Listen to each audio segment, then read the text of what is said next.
Welcome to Diva on a Mission podcast, where we spread snippets of joy to uplift, inspire, and motivate you. I'm your host, Eva the Diva, and I'm thrilled to bring you extraordinary experiences based on the conversations we have with our amazing guest, Dr. Njeri. This is the second part of Dr. Njeri's interview, and it's going to be based on her book, The Sweet Sobs of Women. And welcome back, Dr. Njeri. Thank you very much for having me again. I'm delighted to speak to you.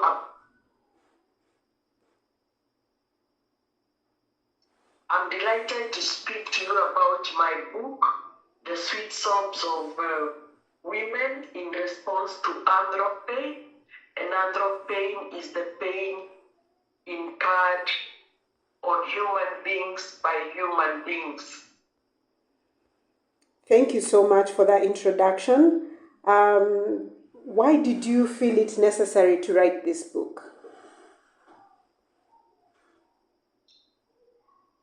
I felt it necessary to write this book because pain was becoming ubiquitous in society. There were many gender-based violence cases. There were many bombing cases. Children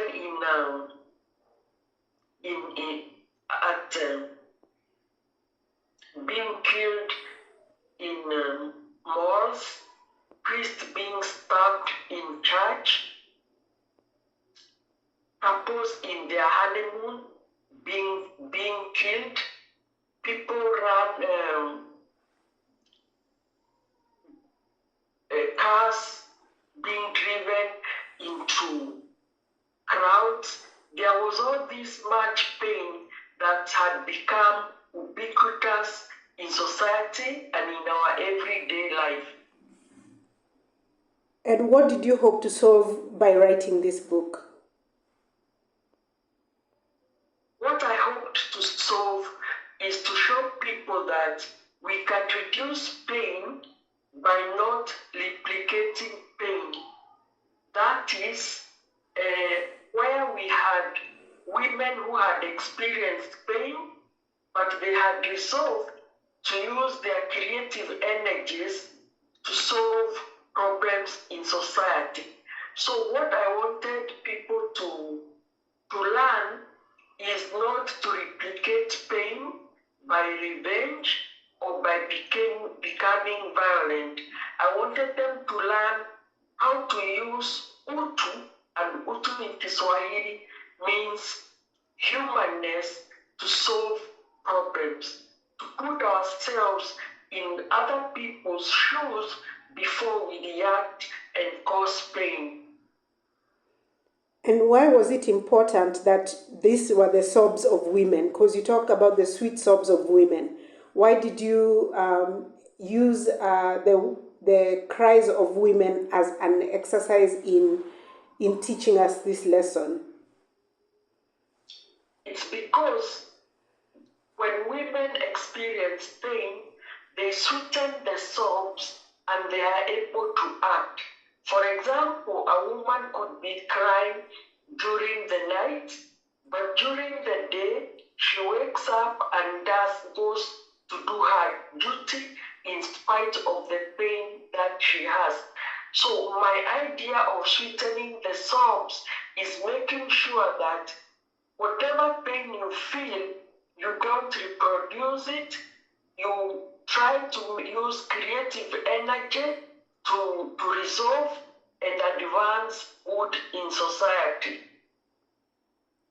In the book, there's a part where you talk about observing women at a certain bar stage in Gatundu, and you gave an example of different women and how they convert their pain into something creative. Can you give us an example of a woman you've seen transform her pain into a creative purpose?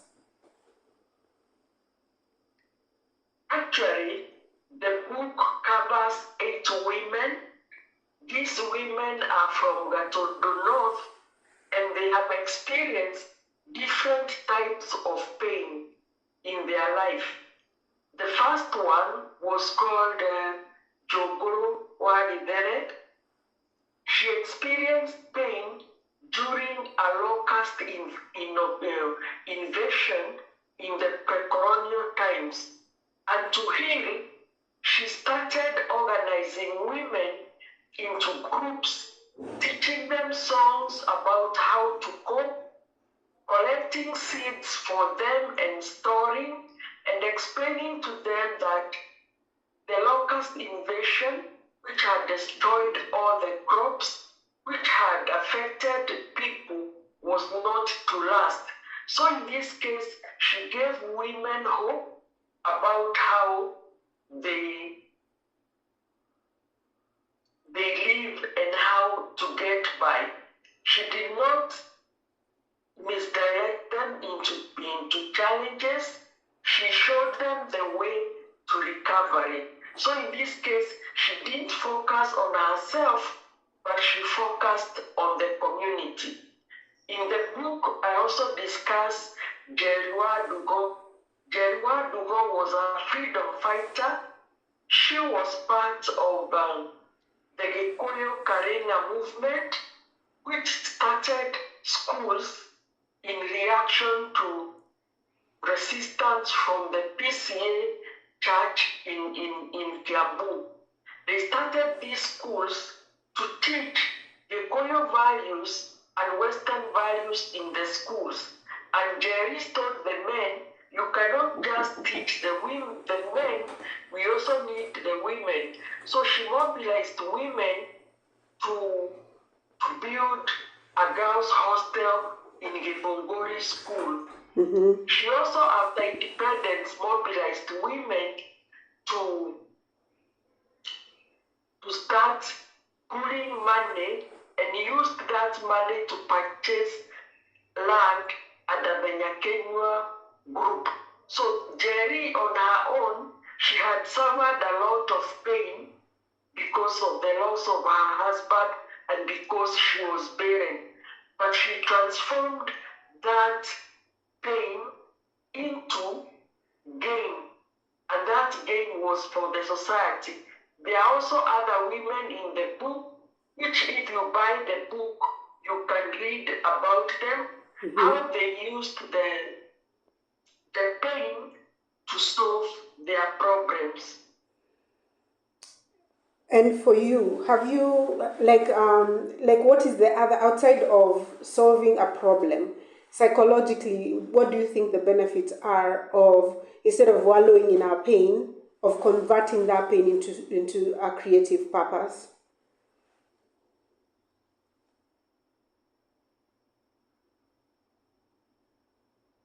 Hello? One of the ways, some of the advantages that I advanced in the book Mm-hmm. is that the women, by sweetening their sobs, they are able to advance Mm-hmm. feminine utu. And feminine utu, I outline it in 8 tenets. Can Okay. you give me time to get The tenets?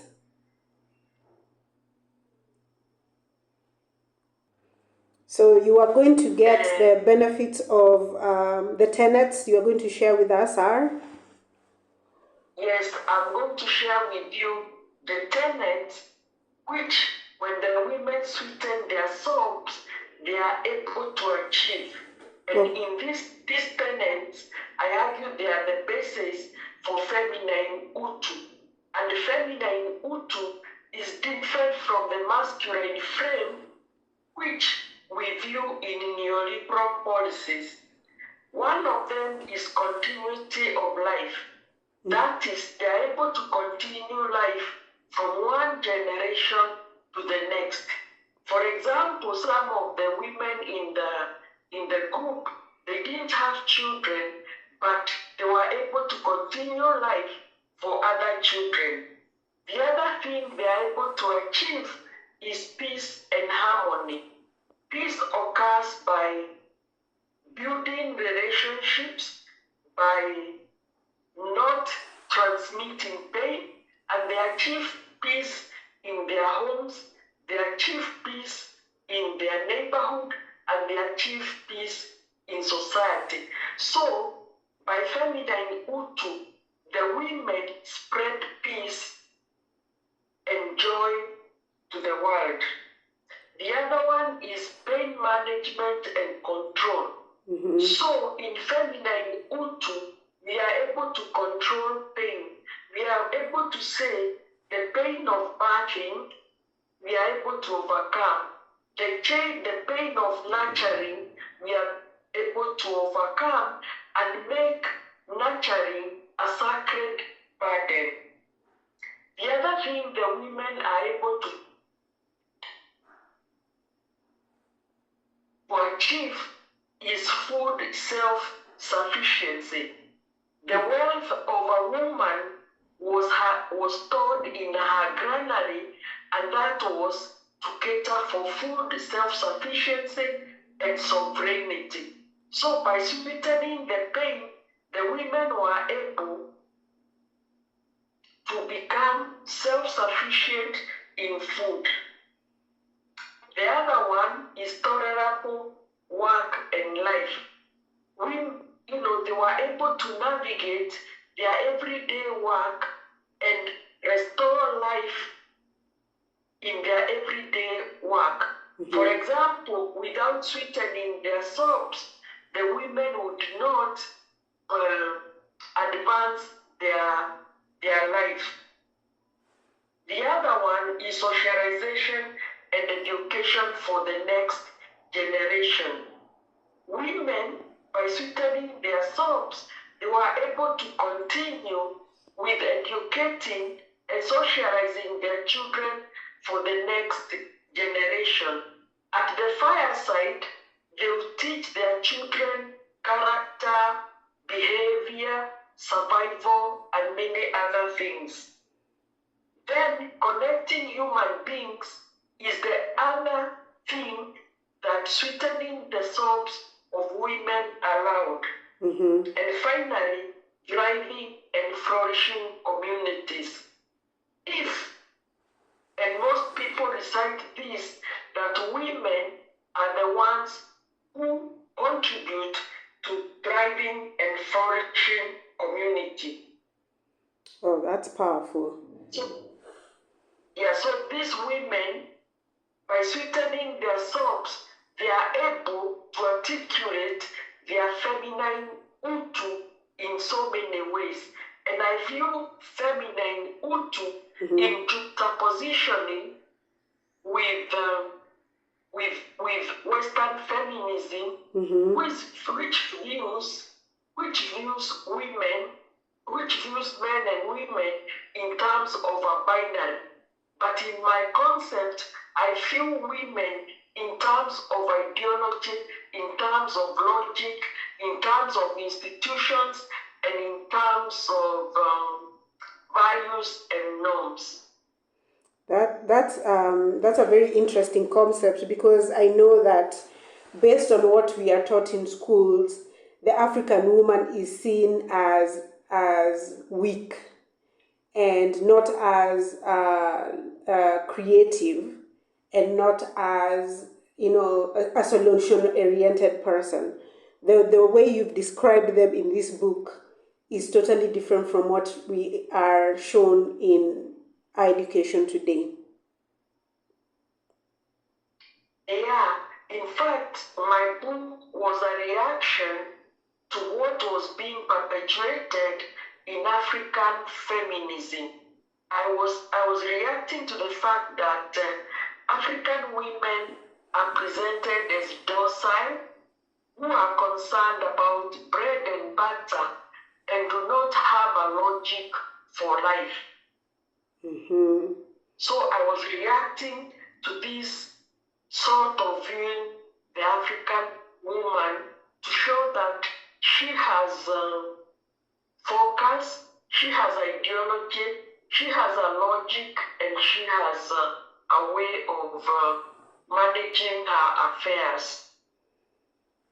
Oh, yes. And then even in your book, you talk about feminism. Like what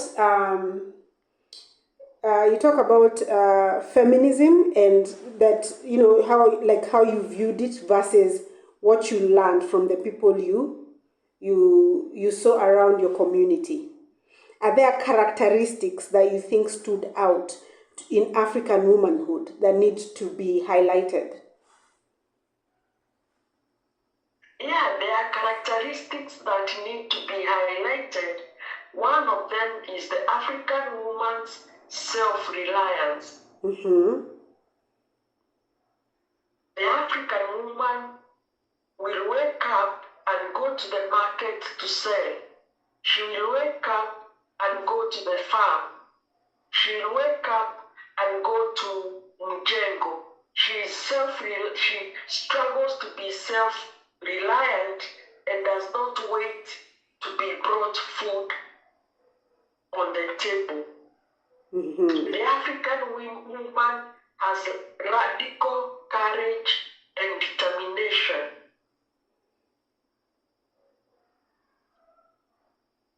By this, I mean that in spite of the difficulties she is in, Mm-hmm. she will go out and excel and navigate livelihood. Take the case of the women coming to Marigiti every day. They wake up very early, they take matatus, and by 5 or 4:30, they are in Marigiti, either selling cabbage or buying cabbage or serving tea to the rest. So you can see that courage and determination. And I'm sure also in Kawasukari, Mm-hmm. you have observed women who walk around with jars of tea serving the men in Mjengo. This is the kind of self-reliant that is based on radical courage and determination. So there are many qualities that the African woman has. She has working in solidarity, working with others. She will form the chama where they will work together with the others. They will pool resources and all that. You find like when travel was liberalized, the African women ganged up. They went to Dubai, they went to China, they went to Turkey and bought clothes which they came and sold in the city. In fact, if you go to the center of CBD today, you can find most of the stores are manned and owned by women. And I think that's the radical question that we need to ask. For a contemporary woman living in this society today, so heritage is important. Yeah, heritage is important. Okay. Because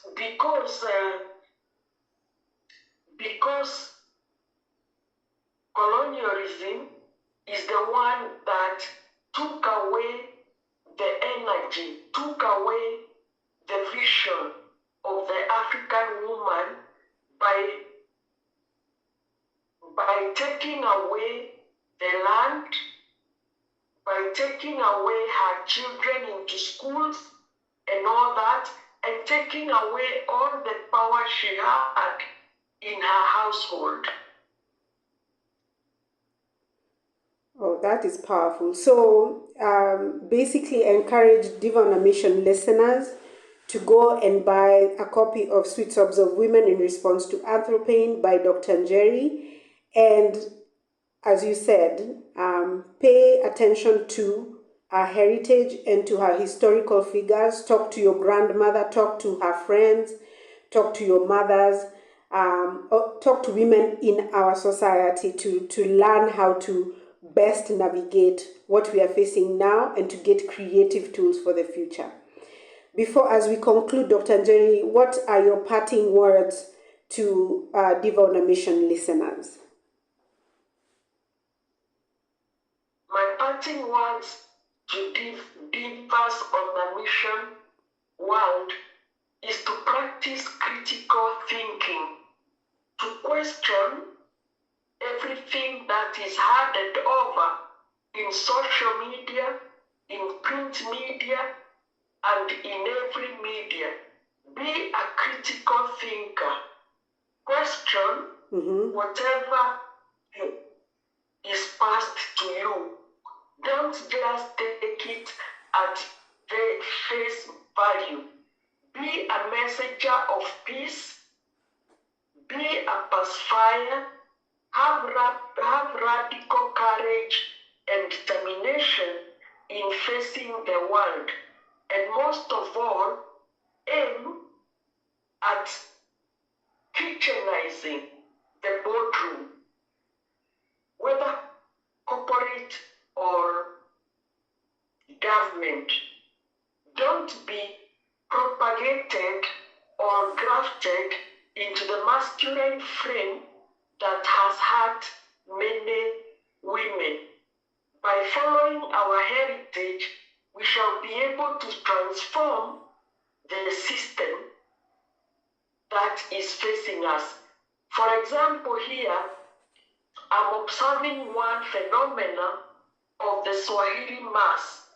And this Swahili mass has, to a large extent, been introduced into the Catholic Church in America by women. These women navigated the space in a slow, quiet movement, starting with saying the rosary, and then they moved on until they were recognized as a group. So we don't have to be violent.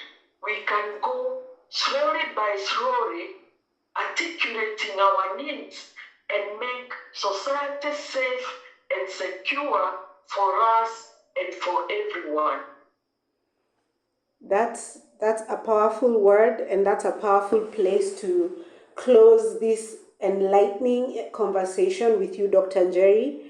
I appreciate you so much for sharing this book with us and for taking time to introduce us to your work with your wise words. So thank you so much for honoring our call to Diva on a Mission podcast. And for Diva on a Mission listeners, go get your copy. It's available on Amazon, and I will share the link in our show notes.